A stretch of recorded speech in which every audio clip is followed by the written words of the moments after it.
My name is Ethan Cross. I am 34 years old and I live in Portland, Oregon. Ever since I was a teenager slinging burgers at a lakeside shack, I dreamed of running something unique with food. Portland is the kind of place where weird ideas survive just long enough to catch fire, and I wanted to build an empire from my own passion for healthy eating and creative cooking, but with a cool, modern edge. Most people would call me a bit of an obsessive when it comes to details. I cannot help myself. I need things to feel right, look right, and flow naturally. Some people who know me joke that I am never satisfied, but the truth is I just want to create something special, something people remember.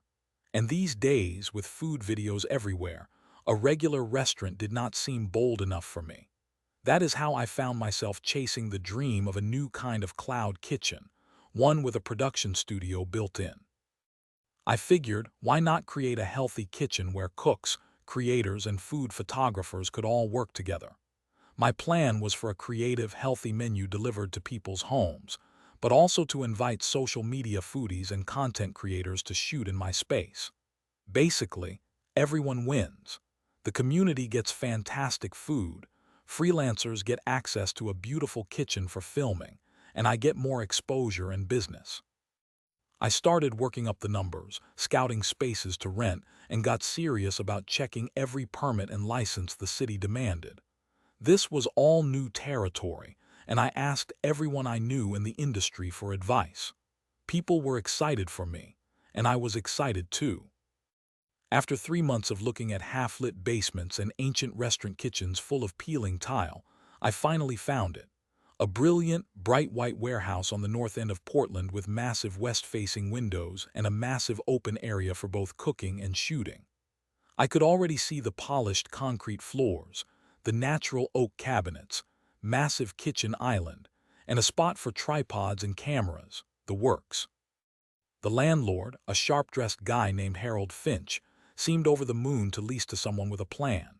We walked the space, we shook hands, and I signed a contract for a 2-year lease. He even put it in writing that it was cleared for commercial kitchen use and photography production, with all the city permits he claimed were in place. I paid the first and last month's rent, dumped most of my savings into new kitchen equipment, and spent 2 sleepless months building the place out with contractors. Opening day was perfect. We had a packed kitchen, a couple of TikTok chefs shooting fun videos, and influencers taking photos for their sponsors. People walked through the studio, admiring the oak countertops and snapping Instagram posts. Orders came in, and soon enough, healthy bowls and flatbread pizzas rolled out the door to customers across half the city. For a while, everything was right. Word spread, bookings poured in, and it felt like every single late night and every ugly dollar I dumped in was finally paying off. But then, it came crashing down. The nightmare started with a letter from the city's business licensing department. I thought it was a simple formality, a routine annual checkup. Compared to everything else I had handled, government paperwork seemed easy. But the letter was different this time. It said I was in violation of code, operating an unlicensed commercial kitchen in a space not zoned for food production, and that my occupancy was unauthorized for commercial clients. If I did not cease all business immediately and fix the infractions, I would face thousands of dollars in fines. My heart dropped through the floor. I thought there had to be a mistake. The contract Harold gave me guaranteed everything was legal. I called him right away, but now he would not pick up, so I sent desperate emails and left voicemail after voicemail. I marched down to the city office and tried to reason with the licensing department. They showed me copies of utility bills for my address, every one of them still in the old owner's name. There was no commercial food license. The zoning file showed only light art studio as the allowed use, and no record Harold had filed anything since owning it. The claims in my lease were all smoke and mirrors. Furious, I made copies of everything and tried to get Harold to meet me. The few times he answered, he claimed it was just a paperwork delay, that it would all be fixed next week. Each week passed with nothing but more empty promises. Consultants, government clerks, lawyers, everyone I talked to said the same thing. I was on the hook, not him. Soon after, creators and food photographers began canceling on me.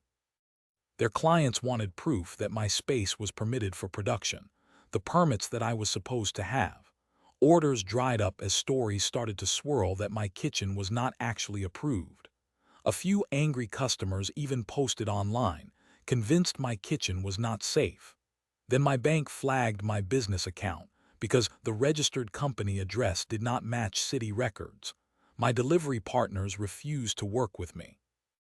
Contractors I hired for final paperwork stopped showing up when their paychecks bounced, since I had no more incoming money. I began to fear I was going to have to sue Harold just to get my deposit back.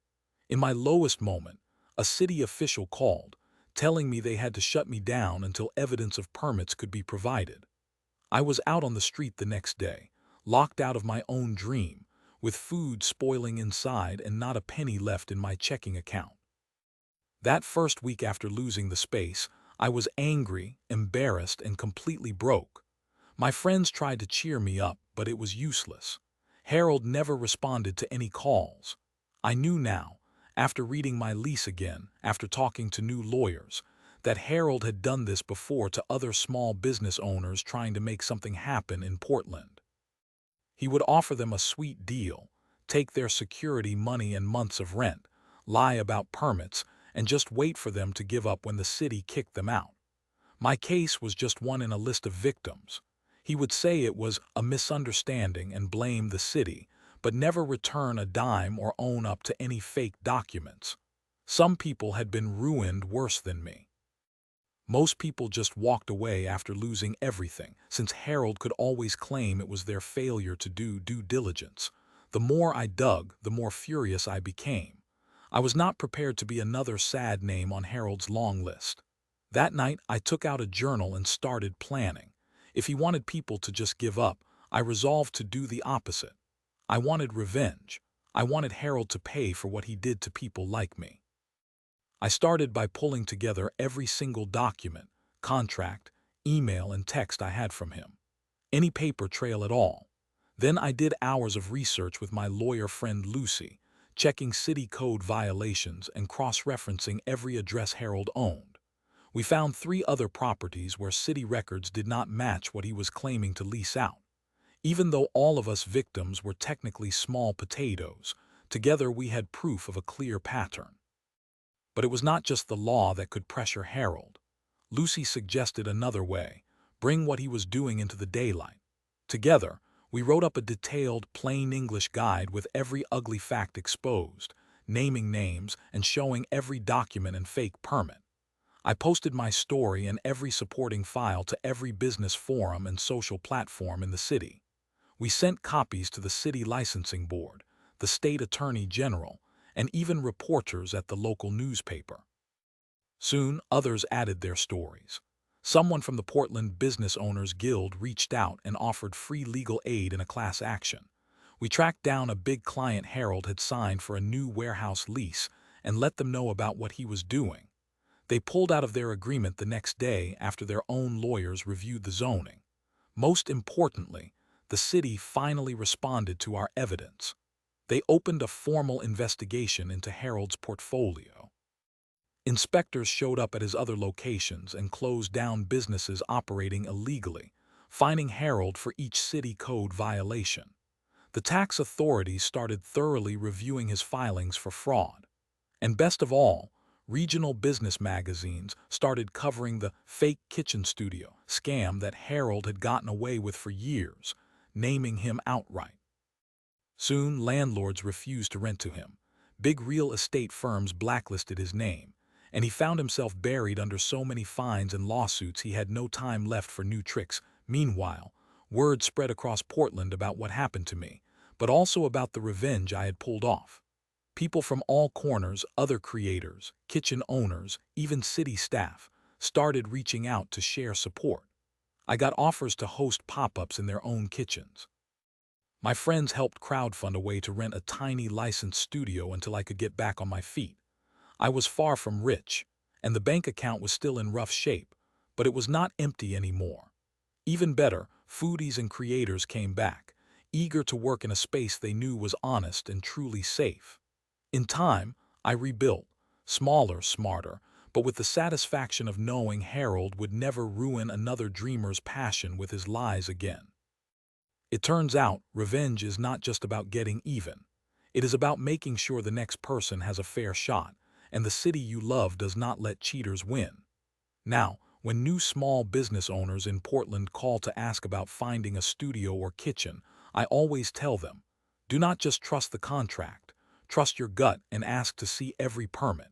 If someone like Harold tries to sell you a dream, check his old reviews. Sometimes I even let them use my studio for free to get started. And while I still lie awake at night worrying about every detail, now I know that sometimes obsessing over the truth is the best way to protect the dream for everyone.